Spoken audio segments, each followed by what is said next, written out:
Hi, I'm Mike Clayton, founder of Online PM Courses. I'm also the author of How to Manage a Great Project. I'd like to talk to you about a crucial stage in your project, defining it. In fact, I could argue that this is the most important stage of a project for the simple reason that if you don't get the foundations right, if you don't define your project properly right from the start, then you have nothing to build on. Your plans will be based on a weak understanding of what it is you're trying to create, and you will execute based on faulty plans, based on weak foundations. So the definition stage isn't just the first stage in your project, it's arguably the most important. And in this seminar, I want to show you the 10 components of a really good project definition. And let's get started straight away with the goal. The goal of your project answers a very simple question. What is it that you want? The goal sets out the whole aim for the project, and I always advise project managers to think very carefully about crafting the wording of your goal to make it a little bit inspirational. Something that will inspire your team to follow you, a rallying cry for your stakeholders. The goal sets out what the project is, and then the second thing in our project definition is our objectives. And our objectives set out constraints on how we deliver our project, how we deliver our goal, if you like, so that we know what success looks like. And objectives typically come in 3 types. For every project, you need to think about, are there time or schedule objectives? Are there cost or budget objectives? And are there quality objectives? Set out the criteria against which you'll measure success, and these are your project objectives. The third thing to consider is the scope. The scope of your project is all the things that you need to do to make your project a success. Or put another way, it's all the things that you need to create. But we won't put it that way because there are 2 different ways to think about scope, and for me the more convenient is to think about the scope of work, the tasks, the activities that you and your colleagues need to engage in. So here you're starting to think about what you will do. And the 4th item is what you won't do, the out of scope items or exclusions. So in defining our project so far, we've got the goal, what we want. We've got the objectives, how we want it, the constraints that we put around achieving our project successfully. We've got the scope, what it is we need to do to achieve our goal and objectives. And we've got the exclusions, things that we deliberately determine will not be part of our project. And this is important because once your project starts, people will come up to you and they'll say, "Hey, Mike, project's going really well. There's one thing. Could you just?" Could you just, the 3 words that project managers fear above all else, and they're someone else's attempt to get their hobby horse, their concerns included in your project. And of course, in doing that, in adding to your scope, they're using up your resources, your budget, and your time. So we need to be explicit in stating what the exclusions are from our scope so that when we get our project definition signed off by our boss, by our client, or by our sponsor, we have signed off what we're not going to do so that we've got ammunition to turn to somebody and say, "No, it's not included within our scope. We shan't be doing it because we don't have the time, we don't have the resource, and we don't have the budget." If the most convenient way to think about scope is the work or the activities that need to be done, the things that you produce, the products or deliverables of the project, are the 5th component of our project definition. Make a list of all the deliverables or all of the products that your project will produce. And those 2 words, by the way, mean the same thing. It's just that in the UK, we tend to use the word deliverable more frequently, and in the US, project managers tend to use the word product more frequently. During the definition stage, Both your scope statement and your list of deliverables will tend to focus on the big items, and some of the more detailed items may be left for the planning stage. One of the other things that you'll be leaving for the planning stage are the detailed specifications of the deliverables that you're identifying in the definition stage. What you need at this stage is to know any critical functionality specifications or any compliance requirements. The sixth element of our project definition are dependencies and constraints. Strictly speaking, these are two different things, but it makes sense to take them together at the outset. Dependencies are things external to your project on which your project is dependent. Constraints are things that constrain the choices you will make within your project. So dependencies and constraints are often very similar, and some things could equally well be framed as one or the other. Both of them will dictate some elements of the planning choices you make in the next stage. So for me, it makes sense to include them together. If you prefer to separate them out, that's fine. So what is your project dependent upon, and what are the constraints? Typical examples might be other activities going on within your organization that create dependencies. Perhaps it's use of resources, or perhaps it's key milestones or deadlines for other projects, which will get in the way of your project. And typical constraints are things like operating procedures or regulations or legislation. But it may also be around preferences of senior people within the organisation.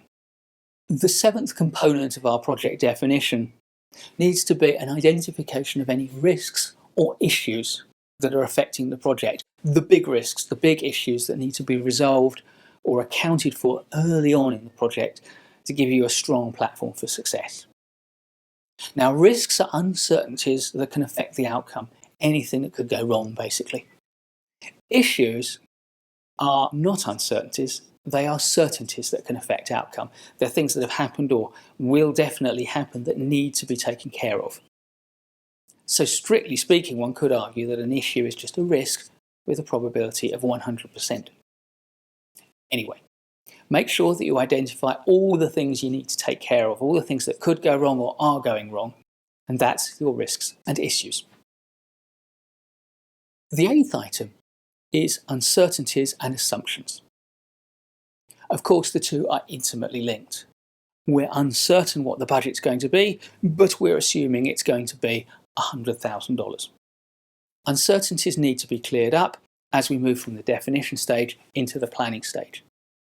And assumptions need to be validated as we move from the definition stage into the planning stage. There is nothing wrong with making assumptions, by the way. It's a necessary way of operating as we build our project plans. The mistake is not in making assumptions, but it's in forgetting that all you've got is an assumption and not a certainty. So list everything that you're assuming to be true but don't know to be true. Everything you're not sure about and need to clarify. And that's the eighth component of our project definition. The ninth component is vital. It's your stakeholders. Because stakeholders are the people who have any kind of interest in your project, and often they will be the ones who judge the success or failure of your project. During the definition stage, therefore, it is vital to identify who the key stakeholders are, the ones with the biggest impact, the ones who are most affected, the ones who are most likely to oppose your project and potentially cause you trouble, and the ones who have the greatest ability and willingness to support you and be helpful. Of course, as you move from the definition stage to the planning stage, you'll increasingly identify more and more stakeholders with lesser and lesser stakes. But at the outset, you need to be starting to think and plan your project around those all-important key stakeholders. Indeed, it may well be that the definition of your project, the goal you set, the objectives you set, and the scope you set are determined in large part by the needs, the preferences, priorities, and the desires of your key stakeholders. The final part of our 10-part project definition worksheet are your project team. Now, at the outset, you're unlikely to be able to identify all of your project team members, but what you should be able to do is identify the key roles that you will need to fulfill and put names possibly to some of the essential roles, key experts that you're absolutely dependent upon, and some of the governance roles. Who is going to be the project manager? Who is going to be the sponsor or project director? Who or what part of the organisation is going to oversee the project, acting as your project board or your project steering group? This is your opportunity to show during the project definition stage that you're aware of the level of priority of the project and you've thought about who the key personnel are and what skills you need to draw into your project to make it succeed. So, 10 components to a project definition, and you'll see that you can download a simple worksheet so that you can start to plan this out for yourself down below this video.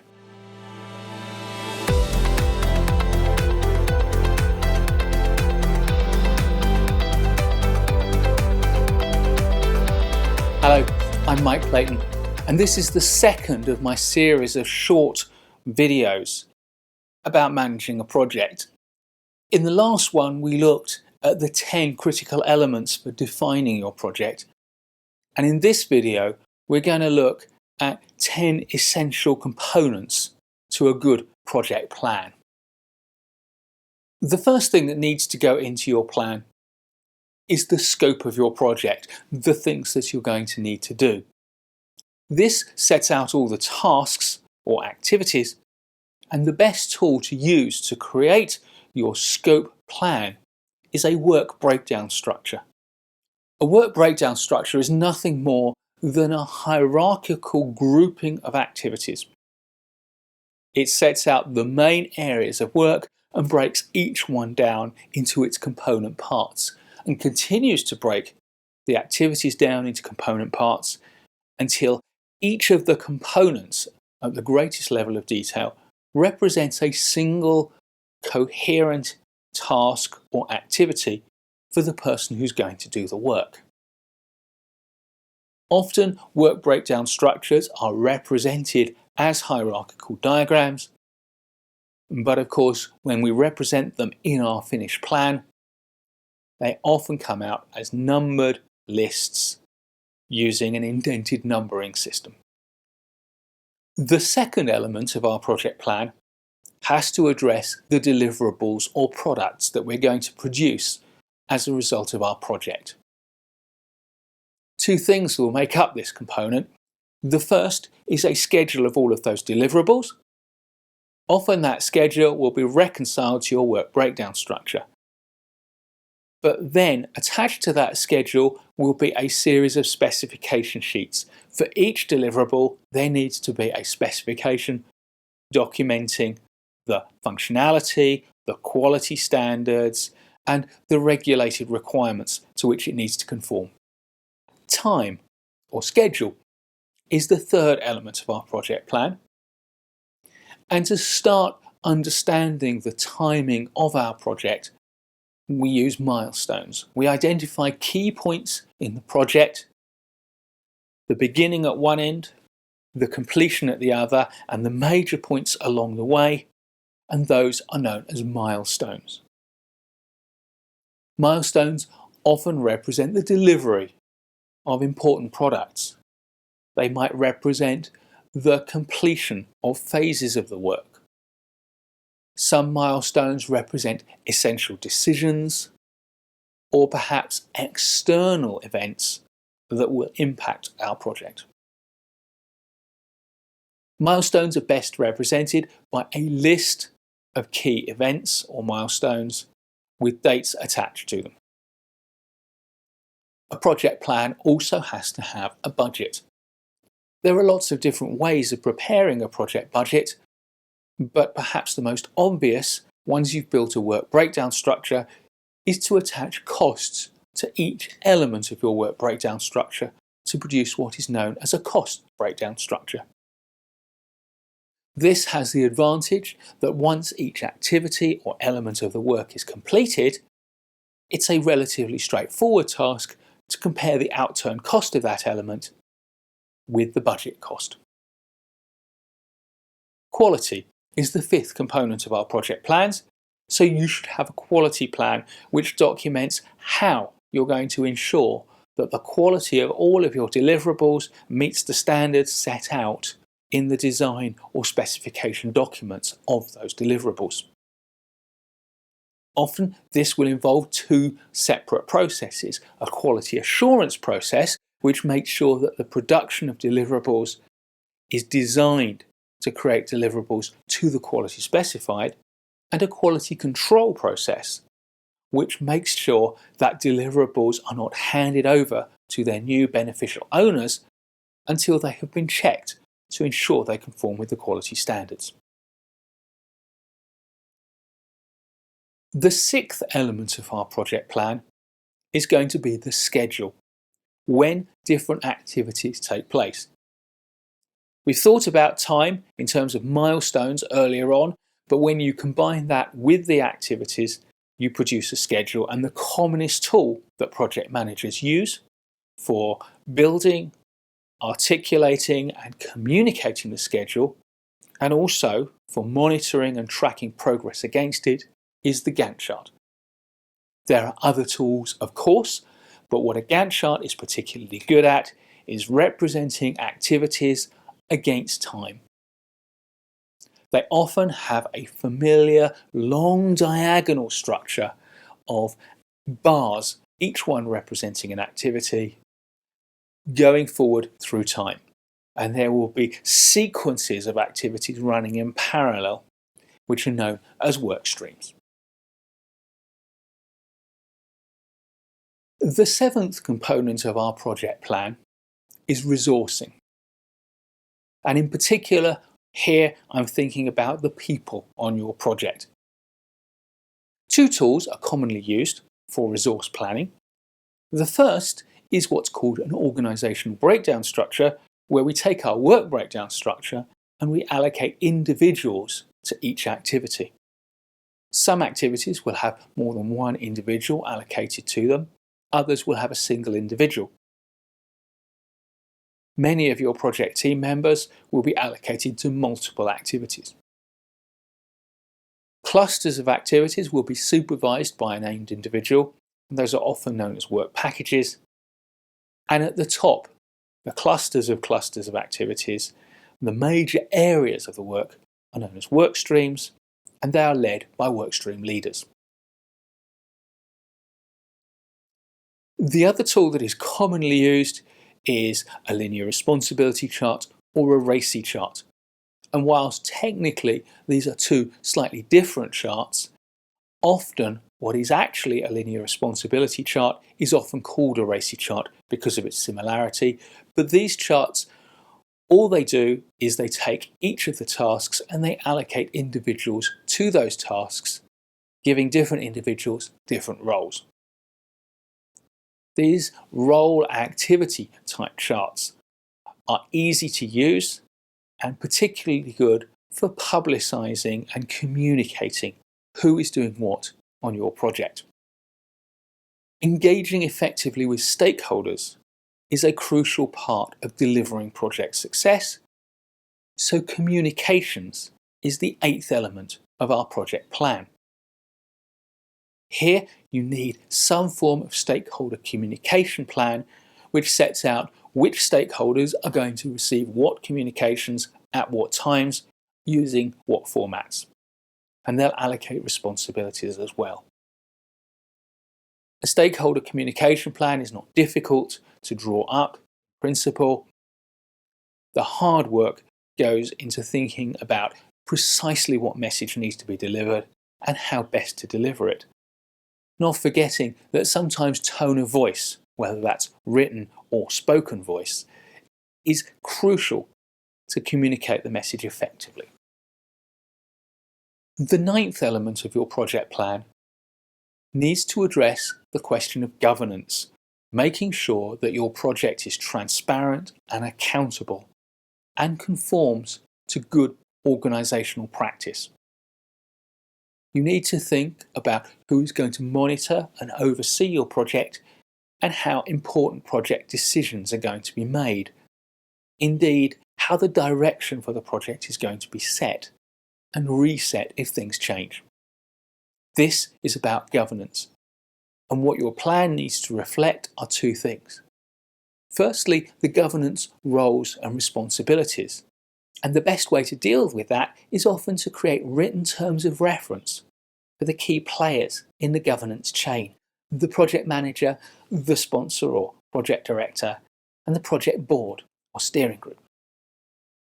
And the second thing is to identify which individuals will fulfill those roles and to confirm that they have read and understood and accepted their terms of reference.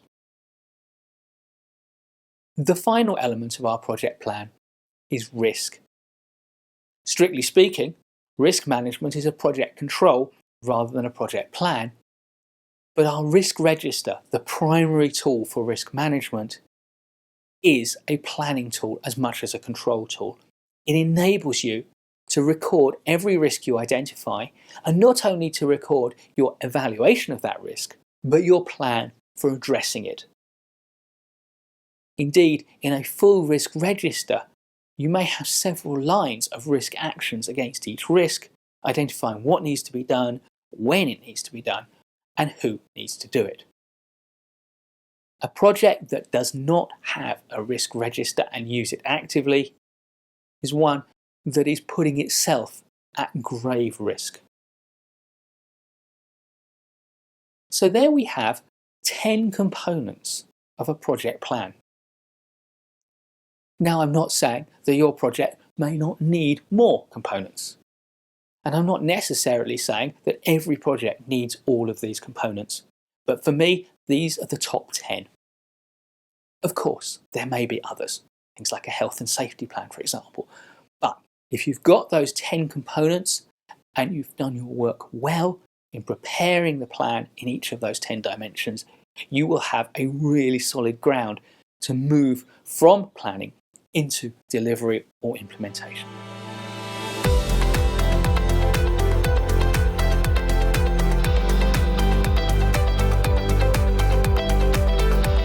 Hello, I'm Dr. Mike Clayton, founder of Online PM Courses, and this is the third of our series of 4 videos about managing projects. In the first, we saw how to define your project, and in the second, how to plan your project. In this one, I want to look at how to deliver your project, and in particular, the 10 project heartbeat functions of a project manager, the 10 things you need to be doing during delivery to keep that heartbeat regular and keep your project patient healthy. The beating heart of your project during the delivery stage is the monitor and control cycle. Constantly monitoring what's going on in your project, understanding how what's happening compares to your plan, and controlling your project by intervening to bring it back on plan. That monitor and control loop, or monitor and control cycle, is the beating heart. And if you go around that loop fast enough, you'll catch any problems while they're still small and be able to fix them with a simple and subtle intervention, and check very quickly whether you've got it right or if you need a further tweak. Clearly, if you're not monitoring frequently enough, then problems may be very large by the time you spot them. Your interventions will need to be coarse, and if you're not monitoring frequently enough and your intervention isn't right, then your project can very quickly spiral out of control. The second discipline for a project manager during the delivery stage is reporting. You need to report for many reasons. Firstly, of course, it's essential to put project progress on the record to create an audit trail. It's important for good governance and for transparency. And we also report because communication is important. Your sponsor, your board, your colleagues on the team, and your stakeholders need and want to know what's going on. But the third reason is a compelling reason for me as a project manager. I need to report because I will sometimes need decisions. I will sometimes need guidance and advice. I will sometimes need access to resources. And by putting my requirements into a report, I can flag to my boss, to my sponsor, to my client that I need that guidance, that support, those resources, or those decisions, and therefore get them and help myself to do my job of monitoring and controlling my project. The third discipline is risk and issue management. You need constantly to be reviewing issues that have emerged and risks that are on the horizon. Make sure that you're taking action on your risks and continuously updating your risk register.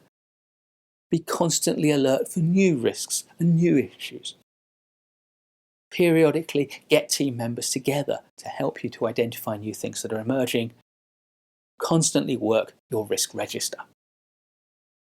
Quality is the fourth discipline. In fact, there are two disciplines here. Firstly, there's quality assurance. Make sure that you take the lead in ensuring or assuring the quality of all the deliverables that are being produced. Oversee the process to make sure that deliverables are matching the specifications that have been set for them. But quality control is also important, and as a project manager, I make it my responsibility to finally sign off any deliverable that is released to my client, to my boss, to my sponsor, to my customers. That way I know that what's passing out of the project and into beneficial use meets the standard required. So quality assurance is about getting it right, and quality control is about making sure it is right before you part with your deliverables. Your team members are important. And the fifth discipline is to make sure that you have regular team meetings which keep your members briefed, which share knowledge and learnings, which offer praise and recognition for success. But crucially, work together to solve problems, to identify issues that need to be worked on. So set up regular team meetings, but think very carefully about how to craft them so that they take up no more time than is needed, but cover everything that needs to be covered and give everybody a sense of ownership. And don't assume that your team meetings need to look the same towards the end of your project as they did at the beginning. As your project moves from one stage to the next, so the nature and style of your team meetings may need to change to accommodate the needs of what's going on during that stage. Your team members are so important that I'm going to distinguish from Discipline 5, team meetings, to Discipline 6, which is about team morale. And team morale doesn't all happen in meetings. Yes, good, well-run team meetings that offer recognition and praise are an important part of maintaining team morale. But your responsibility to your team extends well beyond just having good meetings. Make sure as a project manager that you take the time to visit team members, to talk with them, to listen to them and hear what they've got to tell you. You don't have to solve all of their problems, but you have to acknowledge them and give them perhaps a little bit of support and guidance to help them to solve their problems for themselves. Maintaining team morale is crucial, particularly during the high pressure times of the project. And if you're not working on team morale when it's easy and the team isn't under pressure, then picking up on it later when the team is under pressure is going to be all the more difficult. Related to team meetings and team morale is the seventh discipline, to make sure that you're harvesting lessons learned as you go through the project. A lot of project managers push their lessons learned to the back end of the project as a closing stage activity. And yes, you should be learning lessons at the close of your project. But you know what? If something goes wrong today, I don't want to wait till the end of the project to acknowledge it and understand it. I want to have a frequent cycle of lessons learned meetings so we can look at the problems we're having and learn our lessons as soon as possible. And likewise, if one of my colleagues discovers something clever, something that makes a real positive difference to the project, then I want to be able to share that as soon as possible and implement that and institutionalize it across the project. So make sure you have frequent and regular lessons learned meetings, partly about recognition and praise, but partly about sharing and developing good practice and good habits on your project. Stakeholders are a vital component of the success of any project, or indeed of its failure. So continued stakeholder engagement is vital. My experience is that this is something that gives on many projects, once we get into delivery, we stop engaging with our stakeholders. We think we've got what we need from them during the planning and definition stages. But actually, it's during delivery that we need to be constantly checking in with our stakeholders, maintaining their enthusiasm and the momentum for the project, and also dealing with concerns they have. And as some of our stakeholders learn new things about what we're doing, or encounter new problems in the real world or new opportunities, we can use their knowledge and their learning to feed into improving our project. So constant stakeholder engagement is a vital part of that project heartbeat. Our 9th discipline is change control. Because if your project's going well, someone is bound to come up to you and say, "Oh, Mike, congratulations, the project's going very well. We're all very happy for you. The only thing is, I've changed my mind. I want something different." And you, as project manager, need to have a process in place to control those requests for change so that you don't carelessly say, "Yeah, leave it with me, we'll sort that out," to any request that comes, which of course will sap the project of its budget and of its time. But likewise, you don't want to be that project manager who stands on an established scope and says, "We can't do anything else other than what we've committed to doing," because to do that would be to fail to recognise that the world changes. The project discovers new stuff, commercial environments change, technological opportunities change, regulation changes, and if we freeze the project requirement on day one and we never revisit it, then we may end up with a project that doesn't meet the needs of the organisation when the project finally delivers. So have a strong change control process and infrastructure available and work that process effectively during the delivery stage. The final discipline of our project heartbeat during the delivery stage is what I call the next bend process.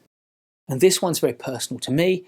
It's a personal discipline that I've given myself, and it's one I recommend to all project managers. And the next bend process is a very simple process. It involves a notebook, a pen, and a coffee shop. Once a week, or maybe once a fortnight, I'll go to a coffee shop with nothing more than a pen and a notebook, and I'll spend half an hour thinking, just letting my mind wander across the project and see what strikes me. Because I know that during the hurly-burly of the project, you're so focused on what needs to happen and what's going to happen and what is happening and the concerns of your team and your stakeholders and getting the reports ready and checking the quality of the deliverables, you don't have the time to think ahead about what we're missing. What's coming around the next bend that we're not paying attention to? And my experience is that half the time you come away with a few notes in your notebook, but nothing particularly inspirational, nothing particularly useful. But half the time you'll get an idea, and that will take your thinking in a new direction.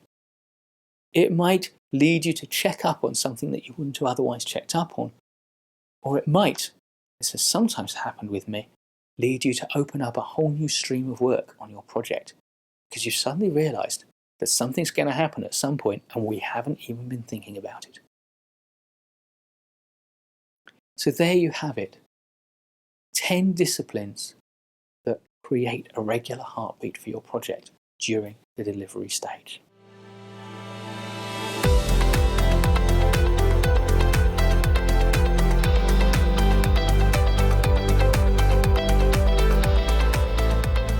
Hello, I'm Dr. Mike Clayton, founder of Online PM Courses, and this is the 4th of our series of 4 short video seminars about project management.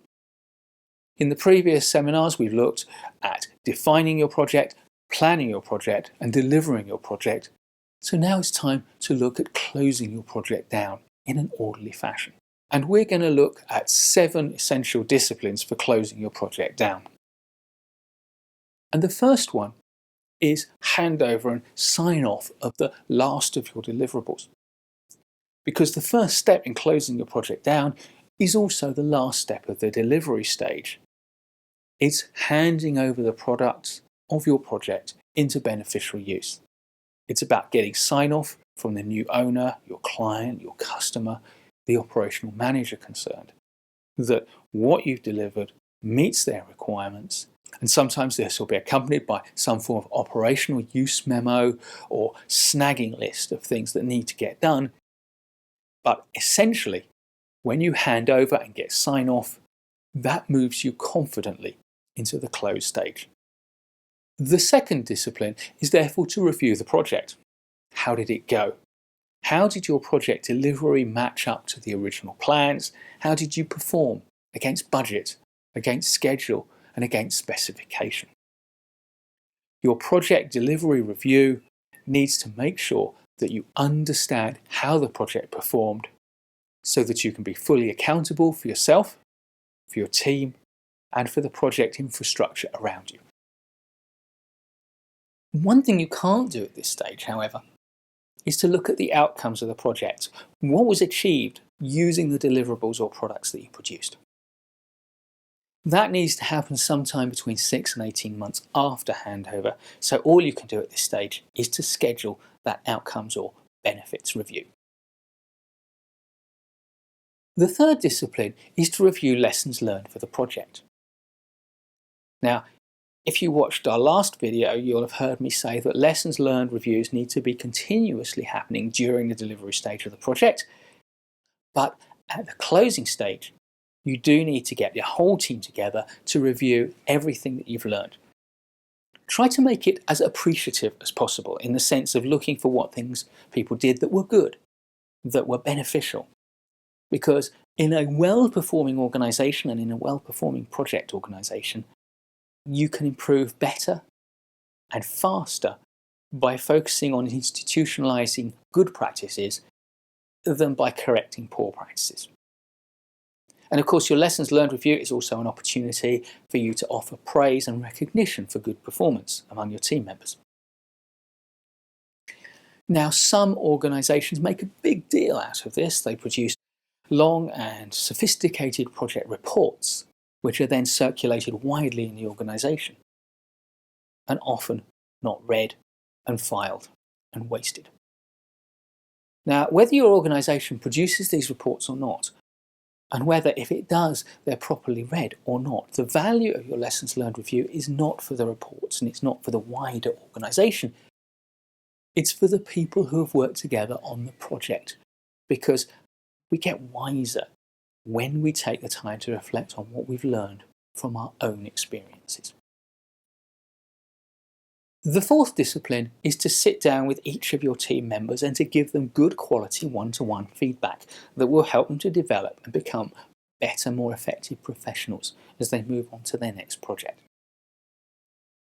Clearly, on a large project where you may have 20, 30, 50, 100 or more team members, you can't sit down with all of them. So I will sit down with my workstream leaders and give them good quality one-to-one feedback and expect them to do the same with their team leaders and so on. Here's your opportunity to give people focused individual praise and recognition, and also to identify how they can take their career forward and improve their practice next time. This is a real discipline, because as people start to drift away from the project, and as your mind starts to wander off of the project, sometimes the last thing you want to do is to look backwards. But you know what? It isn't looking backwards to develop people, it's looking forwards to the future of those individuals and of the organisation. Projects create admin. And so the fifth discipline, and this one really is a discipline, is to deal with all of the outstanding project admin. And a lot of projects never really end, even though we know they've done their thing, because there's loads of admin that hasn't been cleared and got out of the way. Filing, invoicing, all of that sort of stuff. So make sure that you make a list of all of the project admin that needs to be done and work your way through it and clear it. Ideally, you'll delegate a lot of that. But remember, the first rule of delegation is don't just delegate the rubbish as a punishment for somebody else or because you can't be bothered. Make sure that you're delegating for good reasons. Delegate to help other individuals to develop their skills or independent working or to give them responsibility. or delegate because it makes really good, effective use of your time and theirs. Clear your project admin, and then we move on to the sixth discipline, which requires a lot less discipline. It's celebrate. Always, always, always celebrate the completion of your projects. Because that way, the people who have been working on the project feel recognised and rewarded. And they feel good about themselves. And it improves their confidence and morale going to their next projects. In these times, sometimes it's hard to get a budget out of your organisation to pay for a project celebration. And maybe that's appropriate. As a project manager, I've always thought that it's my responsibility to make some form of celebration happen, and it doesn't have to be grand and it doesn't have to be expensive. For me, it's about taking the team out for a pleasant meal, a sociable event, something that lets people recognise we've reached a key point in our careers as well as the end of our projects, and that we've done something to be proud of, and we can share stories about it as colleagues and friends. And when you finish the celebration, the last thing to do is to create and sign off a project closure memo. And a project closure memo is a simple document that says, you know what, we've handed over our project and we've got that signed off.